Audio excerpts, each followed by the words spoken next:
প্রত্যেকটা অধ্যায় থেকে আমি যেমন তোমাদেরকে আজকে লাইভে এসে বলে দিলাম, প্রত্যেকটা অধ্যায় থেকে 7টা 8টা কিংবা যেটা বড় অধ্যায় রয়েছে সেটা মোটামুটি 15-16টার মতো যে বলেছি, অর্থাৎ তৃতীয় অধ্যায় যেটা জৈবনিক প্রক্রিয়া, এই অধ্যায় থেকে আমি মোটামুটি 17-18টা বলেছি। এটা তো তোমরা অবশ্যই করবে, এখান থেকে পাবেই।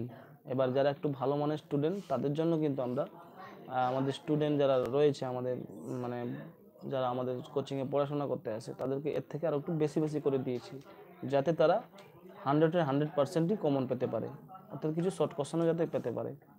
এই যে বিষয়টাকে মাথায় রেখে আমি তাদেরকে কিন্তু আর একটু বেশি দিয়েছি, বেশি নয়, এর থেকে একটু বেশি, ঠিক আছে। অর্থাৎ প্রত্যেকটা অধ্যায় থেকে আরও 7, 8টা 10টা করে বাড়তি দেওয়া আছে। তারা কিন্তু যদি সেইভাবে প্রিপেয়ার হয়ে গিয়েছে তাহলে কিন্তু তারা তো সবাই পাবে।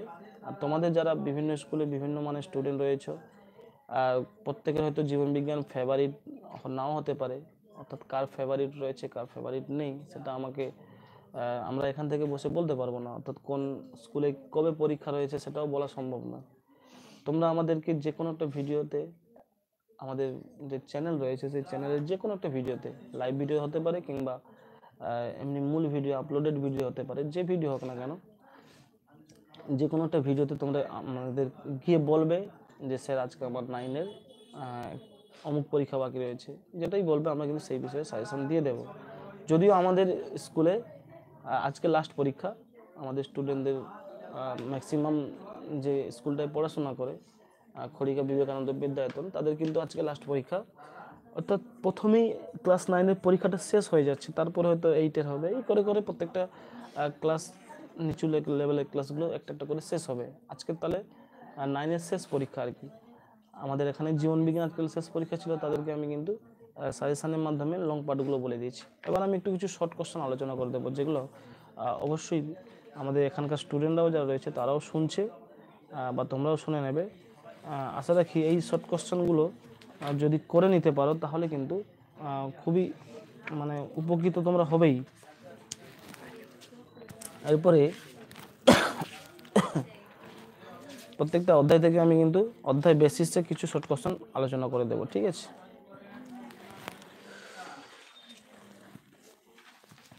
এই যে প্রথম একটা কোশ্চেন দেখে নাও প্রথম অধ্যায় থেকে, মাইক্রোস্ফিয়ারটা কে আবিষ্কার করেছিল? বিজ্ঞানী ফক্স, ঠিক আছে, এটা মনে রাখবে। ভালো কোশ্চেন, শর্ট কোশ্চেনে পড়ে যেতে পারে, ঠিক আছে। এরপরে এই ইসলামের দিকে রাখতো। এরপরে একটা কোশ্চেন, প্রকরণটা কি? প্রত্যেকটা প্রজাতির মধ্যে তাদের জীবের যে বৈশিষ্ট্যগত পার্থক্য, সংক্ষিপ্ত পার্থক্য, ক্ষুদ্র ক্ষুদ্র পার্থক্য লক্ষ্য করা যায়, এটাকে প্রকরণ বা ভেদ বলা হয়, ঠিক আছে। আস্তে। এরপরে একটা কোশ্চেন, এরপরে দেখো এখানে বুঝো, এখানে বুঝ, শর্ট কোশ্চেন আলোচনা হচ্ছে, বুঝো। এরপর দেখো যে একটা কোশ্চেন রয়েছে, ভালো কোশ্চেন, বিজ্ঞানের যে শাখায় প্রাণী নিয়ে আলোচনা হয় তাকে কি বলে? জুলজি বা প্রাণীবিদ্যা। আর উদ্ভিদ নিয়ে আলোচনা হলে বটানি বা উদ্ভিদবিদ্যা। সবাই জানো। জীব পদার্থবিদ্যা কোনটা? যে শাখাতে আমরা কি কি না, জীববিদ্যার যে শাখায় আমরা জীব এবং ফিজিক্স দুটো নিয়ে আলোচনা করব সেটাই কিন্তু জৈব পদার্থবিদ্যা। জৈব রসায়ন বলতে যেখানে রসায়ন আলোচনা হবে। এবার জীববিদ্যা আর ইলেকট্রনিক্স দুটো যদি একসঙ্গে আলোচনা হয় তাকে কি বলবো? জৈব ইলেকট্রনিক্স বা বায়োনিক্স। এই শর্ট কোশ্চেন এখান থেকে আসবেই, যেটা বললাম, ঠিক আছে। এরপর দেখে নাও, যদি তোমাকে জিজ্ঞেস করে একটি উচ্চ ফলনশীল ধানের নাম বলো, তখন কি বলবে?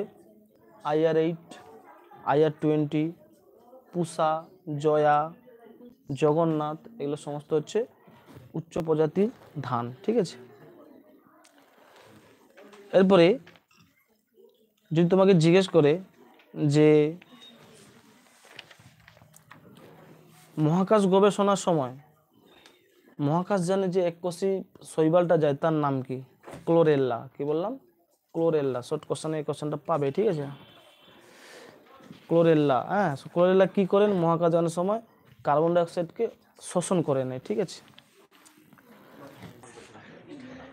Power button